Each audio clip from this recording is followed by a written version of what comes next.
Selamat pagi, saya ingin menjelaskan tentang bagaimana food waste atau sampah makanan di Indonesia.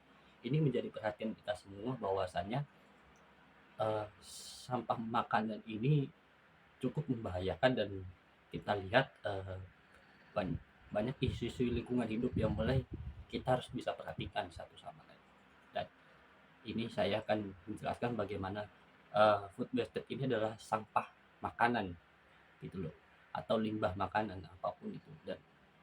Dan kita melihat bahwasanya berdasarkan data dari UNEP, atau saya kurang paham sih istilahnya untuk dari UNEP ini, bahwasanya untuk data sampah makanan kita itu tertinggi di Asia Tenggara dengan 14,3 apa 14,73 ton juta ton kalau nggak salah. Nanti saya akan kasih review datanya, oke? Berdasarkan data bagaimana dari UNEP sendiri, dengan data bahwasanya sampah makanan atau limbah makanan kita tertinggi di Asia Tenggara dengan 14,73 juta ton, dan ini sangat membahayakan sekali. Jadi kita mulai, saya ingin memberikan tips bagaimana kita bisa mengurangi sampah makanan ini, guys. Jadi ini saya tips pribadi saya sendiri, jadi saya mencoba juga terapkan di kehidupan sehari-hari dan saya akan beri tipsnya, oke? Tips yang pertama adalah kita harus bisa menjauhi mindset kebiasaan lebih baik banyak daripada kurang. Nah, ini contoh bagaimana tingginya food waste di Indonesia. Bagaimana kita ini suka berlebihan untuk mengambil makanan gitu loh. Contoh misalnya di restoran atau mungkin all you can eat gitu loh. Akhirnya ketika kita ambil makan berlebihan, akhirnya apa? Kebuang. Dan juga kalaupun kita mesen juga, misalnya mesen banyak, akhirnya kebuang juga. Dan ini eh, dan misalnya kalaupun di rumah juga, kalaupun kita masak atau apapun itu, lebih baik ambil secukupnya gitu loh. Kenapa? Karena ini salah satu langkah kecil menurut saya. Kenapa? Karena ya mindset ini harus kita tinggalkan gitu loh. Mindset bagaimana kita harus mengambil secukupnya, dan saya pun juga misalnya di ajaran agama Islam pun kita juga dilarang untuk berlebihan gitu loh. Jadi lebih baik ambil secukupnya, dan kalaupun misalnya kita kerja atau di sekolah misalnya nggak beli jajan yang nggak habis, lebih baik saran saya kita membawa makanan atau bekal di rumah itu pun sudah sesuai porsi kita gitu loh. Kalaupun memang mau jajanlah jangan terlalu berlebihan sehingga kita tidak membuang makanan seperti itu. Yang kedua adalah kalaupun kita ini harus punya plan untuk makanan atau meal kita gitu loh.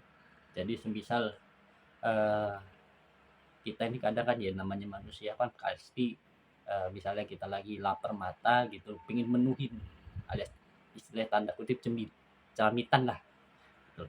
Nah, ini kita harus bisa buat plan bagaimana soal makanan kita gitu loh. Misalnya mau pagi makannya apa, terus misalnya siang mau makan apa, dan kalaupun mau jajan juga harus di plan. Jadi biar tidak beli jajan itu berlebihan gitu loh. Boleh kita namanya lapar mata terus pengen mencoba gitu, itu boleh gitu. Tapi lebih baik kita harus punya plan bagaimana supaya kita ini nantinya juga misalnya mau nyemil atau jajan itu nggak berlebihan. Jadinya kan apa, akhirnya karena kita tidak punya plan, misalnya mau misalnya jajan ini tiba-tiba set set set banyak bukul, akhirnya terkumpul di situ, dan akhirnya pas di rumah dimakan nggak habis, buang, dan ini menimbulkan limbah makanan yang bertambah banyak gitu. Dan saya pun juga merasakan seperti itu, sehingga bagi saya ini cara efektif juga bagaimana buat kita eh, teratur pola makannya juga, dan juga tidak berlebihan untuk makannya juga. Jadi di satu sisi baik buat kita sendiri dan di satu sisi baik buat lingkungan hidup, karena kita bisa melakukan langkah kecil untuk mengurangi sampah makanan seperti itu. Yang ketiga adalah nggak paham caranya nyimpen makanan. Nah, di sini tips saya adalah kita harus paham cara menyimpan makanan gitu loh. Kadang misal kita, eee, misalnya beli jajan atau beli makanan apa gitu, nggak habis, taruh kulkas atau taruh mana, nanti besok pagi diangetin. Itu kalau ingat gitu loh.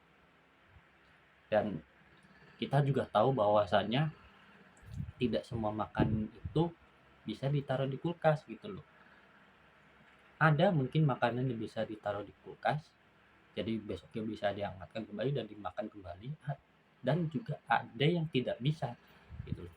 Kalau kalau misalnya tidak bisa ini apa? Pasti akan menimbulkan jamur nantinya. Akhirnya apa? Dari kulkas itu kita ngebuang juga gitu loh. Dan ini juga menambah meningkat sampah sampah makanan gitu loh. Jadi kita harus paham caranya nyimpen makanan itu di mana, di tempat mana yang memang bisa buat disimpan di kulkas nanti besok coba dimakan kembali atau disimpan di tempat yang eh, bagaimana yang nantinya mungkin malamnya atau sorenya itu bisa dimakan gitu. Tapi memang kalau saran saya daripada disimpan makanannya lebih baik memang langsung habis dan juga belinya tidak terlalu berlebihan ataupun ngambil terlalu berlebihan gitu. Sehingga kita sendiri juga tahu porsi kita itu seperti apa. Dan yang terakhir adalah jangan suka pilih-pilih makanan. Kadang gini ya, kita ya manusia misalnya ngeliat, wih di depannya enak, coba ngambil, pas dicoba nggak enak, buang. Misalnya ada ini, buang gitu. Nah itu juga mempengaruhi bertambahnya sampah makanan gitu. Kalau memang kita tidak suka, jangan dipaksakan untuk mengambil daripada kita ngebuang gitu. Ini juga kadang saya suka menemukan gitu loh, orang-orang yang memang gak suka, terus habis itu diambil, pas dicoba gak enak dibuang, kan sayang gitu loh. Karena kita lihat di luar sana masih banyak orang yang pengen makan, walaupun semisal nggak suka pun mereka tetap bagaimana caranya cari makan gitu loh, walaupun itu gak suka bagi dia tapi dia itu pengen makan. Jadi lebih baik daripada seperti itu kita eh, misalnya tidak suka jangan dibuang gitu, ataupun kita jangan suka milih-milih makanan deh gitu loh. Kalau memang nggak suka ya sudah jangan diambil gitu. Kalau memang suka diambil dihabiskan gitu loh. Karena sayang gitu loh. Misal kita nggak suka terus dibuang padahal kita lihat orang-orang di luar sana masih banyak orang yang butuh makan gitu. Jadi ini tips dari saya, 4 tips ya dari saya gitu loh. Tentang bagaimana cara langkah kecil kita untuk mengurangi sampah makanan gitu loh. Gak perlu kita harus berdampak besar dulu. Kita coba buat diri kita sendiri, keluarga, dan teman-teman. Oke? Peduli lingkungan. Itu keren.